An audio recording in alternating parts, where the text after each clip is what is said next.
నమస్తే. నేనే మీ Gopi. Welcome back to our channel. ఈరోజు ముందు వచ్చరికి సీనియర్ జర్నలిస్ట్ జగదేవ్ గారు ఉన్నారు. సార్ నమస్తే సార్. నమస్తే. సార్, జనసేనకు మోడీ టీంలో చోటు దక్కలేదంట. సో దీనికి కారణం వెనకమాల నుండి నడిపించింది చంద్రబాబు గారే అంట. అంటే టీడీపీకి అయితే 2 కేంద్ర మంత్రులు అయితే వచ్చాయి, 3 వచ్చాయి బీజేపీతో కలుపుకొని. సో జనసేనకి అయితే అసలు ఏమి రాలేదంట. సో దీనికి వెనకమాల నడిపించింది చంద్రబాబు అని కొన్ని వార్తలు వస్తున్నాయి. సో ఈ వార్తల్లో ఎంత నిజం ఉందంటారు? ఎంత నిజముందో లేదో మీరే చెప్పండి, నేను చెప్పిన ఎక్స్ప్లెనేషన్ తర్వాత. ఇప్పుడు టీడీపీకి 3 వచ్చాయి అంటున్నారు, రాంగ్. అది ఆంధ్రప్రదేశ్కి 3 వచ్చాయి, టీడీపీకి 3 రాలేదు, 2 వచ్చాయి. నెక్స్ట్ బీజేపీ ఇక్కడ ఎంపీ సీటు గెలుచుకుంది వర్మ గారు. ఆయన ఎప్పటి నుంచో ఉన్నారు, బీజేపీ చేస్తే చేయించవచ్చు కాక. కానీ ప్రస్తుత పరిస్థితుల్లో బీజేపీ గెలిచేంత ఇది ఆంధ్రప్రదేశ్లో ఉందంటారా? వాస్తవం మాట్లాడు లేదు కదా. ఎవరి వాళ్ళు గెలిచారంటారు? జనసేన అండ్ టీడీపీ వల్ల కదా. 7 అసెంబ్లీ ఎలా గెలుచుకుందంటారు? ఎవరి వల్ల అంటారు? పొత్తు వల్లేగా. నెక్స్ట్ 3 లోక్సభ, అందులో వర్మ గారిది ఒకటి. ఎవరి వల్ల గెలుచుకుందని అంటారు? కూటమి వల్లే కదా. సో 16 స్థానాలు గెలుచుకుంది టీడీపీ, 2 జనసేన, 3 బీజేపీ. ఇక్కడ ఆల్రెడీ నేషనల్ మీడియాలో ఒక రకమైన వార్త హల్చల్ చేస్తుంది. ఏంటంటే కూటమి, ఎన్డీఏ కూటమికి నిద్ర లేకుండా చేస్తున్నారు బాబు గారని, కల్లో కూడా వచ్చి బాబు గారు జడిపిస్తున్నారని. ఎవరిని? మోడీ గారిని, అది ఎన్డీఏ ప్రభుత్వాన్ని. స్పీకర్ కావాలని, ఒక 4-5 సెంట్రల్ మినిస్టర్ హోదాలు కావాలని, ఇవన్నీ గట్టిగా పట్టుబడుతున్నారని, చక్రం మొత్తం పేరుకి ఎన్డీఏ కన్వీనర్ కూడా బాబు గారే అడుగుతున్నారన్నట్టు కూడా వార్తలు వచ్చాయి. ఎన్డీఏ కన్వీనర్గా ఈయన గతంలో పనిచేసినప్పటికి కూడా ప్రస్తుతం ఈయన ఆంధ్రప్రదేశ్ దృష్టి కేంద్రీకరించాలి కాబట్టి కన్వీనర్గా ఉండే అవకాశం లేదు. కాకపోతే మంచి సలహాలు సూచనలు భాగస్వామ్యత అవుతాము, ఎందుకంటే ఈయనకి గెలిచిన మరుక్షణం ఇండియా కూటమి నుంచి కూడా ఆఫర్స్ వచ్చాయన్నట్టుగా వార్తలో చూసాం మనం. బట్ ఈయన ఎన్డీఏకి మొగ్గు చూపాడు. ఎందుకు? ముందు జరిగిన పొత్తుల ప్రకారం.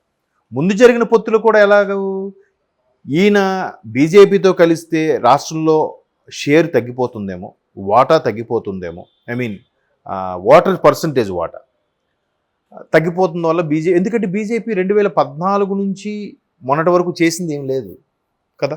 2 సార్లు వరుస ప్రభుత్వం ఉన్న అప్పుడు 14లో నుంచి 18 వరకు ఏం సరిగ్గా చేయలేదు కాబట్టే విభేదించి బయటకు వచ్చారు. 19 నుంచి ఎవడు ప్రెజర్ పెట్టేవాడు లేడు, అడిగేవాడే లేడు. జగన్మోహన్ రెడ్డి గారు అడిగిందే లేదు, ఇంకేమిస్తారు వాళ్ళు? పోనీ అడగకపోతే వీళ్ళు ఏదో చేయొచ్చు కదా, మాకు పొత్తుల్లో భాగం చేయండి అని చెప్పి ఏదో చేయొచ్చు కదా. బీజేపీలు చేయలేదు. ఆ ఫీలింగ్ ఇంకా ఆంధ్రాలో ఉంది, జనాలకి ఉంది. కాబట్టే వైసీపీ ఎక్కడైతే మైనారిటీస్ బలంగా ఉన్నారో ఆయా ప్రాంతాల్లో గెలుచుకుంది. మీరు చూడండి, లేకపోతే అక్కడ కూడా బీజేపీ కానీ లేదంటే టీడీపీ కానీ వచ్చి ఉండేదేమో. అది పక్కన పెట్టండి. అయితే ఇప్పుడు నేషనల్ మీడియా ఎలాగంటుంది అంటే బీజేపీలో ఎవరైనా లీడ్ చేశారా బాబు గారు ఇలా చేస్తున్నారని. 2014లో గవర్నమెంట్ ఫామ్ చేసిన తర్వాత చంద్రబాబు గారు రాష్ట్రంలో 2 బీజేపీ స్థానాలు వస్తే 2 స్థానాలకు కూడా మంత్రి పదవులు ఇచ్చారు కదా. మరి ఇక్కడ 16 వచ్చాయి, 16 కీలకం కాబోతున్నాయి.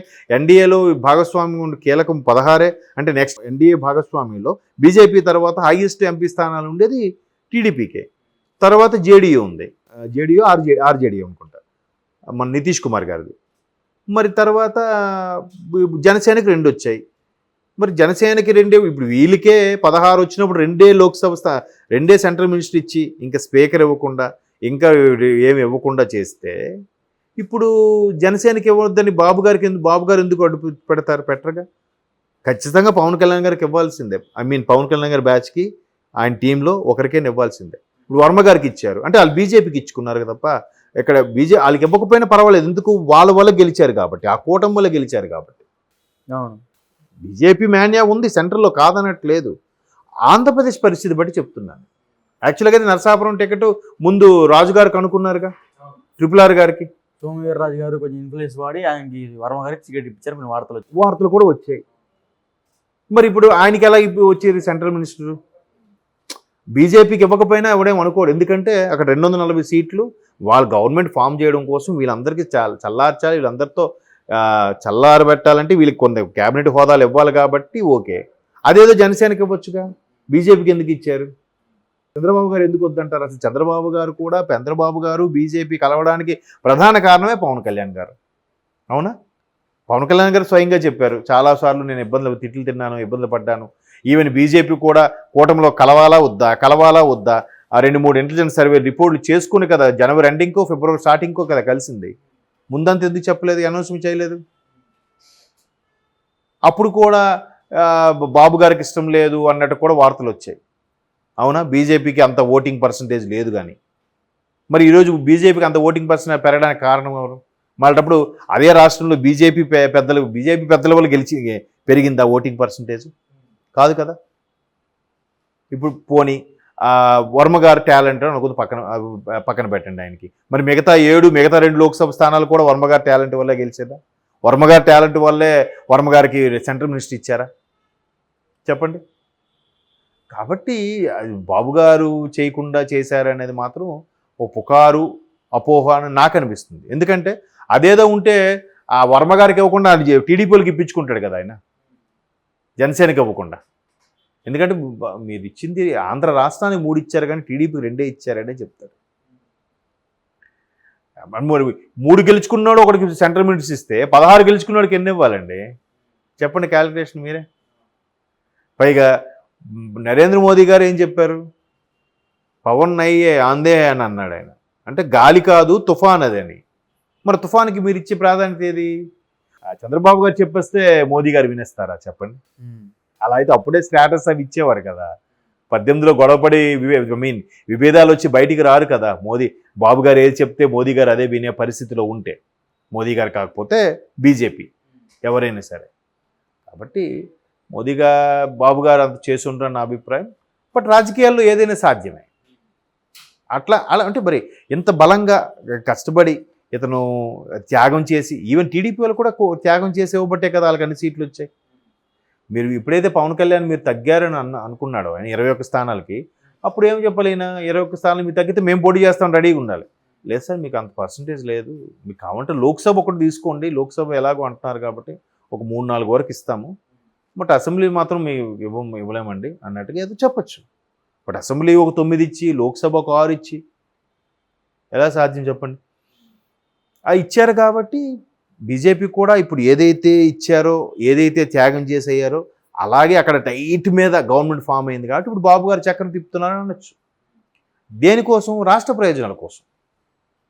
ఇది కూడా ఆయనకే ప్రధాని మీరే అవ్వచ్చు కదా, మీరే కన్వీనర్గా ఉండొచ్చు కదా అన్నట్టు కూడా కొన్ని వార్తలు వచ్చాయి. ఈయనకి ఎందుకు కన్వీనర్గా చేస్తారు, ఎందుకు ప్రధానిగా చేస్తారు? చేయరు. 240 గెలుచుకున్న వాడే ప్రధానిగా ఉంటారు. కాబట్టి ఇవన్నీ కల్పించినవేమో అని నా అభిప్రాయం. ఏదైనా ఒకళ్ళు ఉంటే వచ్చేస్తే వార్తలు ఒక్కొక్కటి. ఇంకా ప్రమాణ స్వీకారమే అవ్వలేదు, అప్పుడే విభేదాలు అంటే చూద్దాం ఎలా ఉంటుందో. బట్ ఈయన ఎన్డీఏకి మొగ్గు చూపాడు. ఎందుకు? ముందు జరిగిన పొత్తుల ప్రకారం. ముందు జరిగిన పొత్తులు కూడా ఎలాగూ ఈయన బీజేపీతో కలిస్తే రాష్ట్రంలో షేర్ తగ్గిపోతుందేమో, వాటా తగ్గిపోతుందేమో, ఓటర్ పర్సంటేజ్ వాటా తగ్గిపోతున్న వల్ల ఎందుకంటే బీజేపీ 2014 నుంచి మొన్నటి వరకు చేసింది ఏం లేదు కదా. 2 సార్లు వరుస ప్రభుత్వం ఉన్న అప్పుడు 14లో నుంచి 18 వరకు ఏం సరిగ్గా చేయలేదు కాబట్టే విభేదించి బయటకు వచ్చారు. 19 నుంచి ఎవడు ప్రెజర్ పెట్టేవాడు లేడు, అడిగేవాడే లేడు.